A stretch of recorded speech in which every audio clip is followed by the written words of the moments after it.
एक सुनार के इंतकाल के बाद उसका ख़ानदान मुसीबत में पड़ गया, यहाँ तक कि खाने के भी लाले पड़ गए। एक दिन उसकी बीवी ने अपने बेटे को नीलम का एक हार देकर कहा, बेटा इसे अपने चचा की दुकान पर ले जाओ, कहना ये बेचकर कुछ पैसे दे दें। बेटा वो हार लेकर चचा जी के पास गया। चचा ने हार को अच्छी तरह देखा और परख कर कहा, बेटा माँ से कहना अभी मार्केट बहुत मंदा है, थोड़ा रुक कर फ़रोख्त करें, अच्छे दाम मिलेंगे।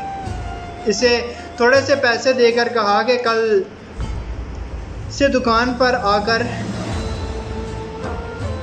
बैठना। अगले दिन से वो लड़का रोज़मर्रा दुकान पर जाने लगा और वहाँ हीरों जवाहरात की परख का काम सीखने लगा। एक दिन वो बड़ा माहिर बन गया। लोग दूर दूर से अपने हीरे की परख कराने आने लगे।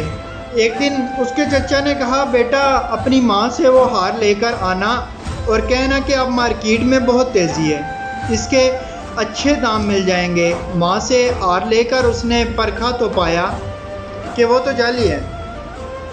वो उसे घर पर ही छोड़कर दुकान पर लौट आया। चचा ने पूछा, हार नहीं लाए? उसने कहा वो तो जाली था।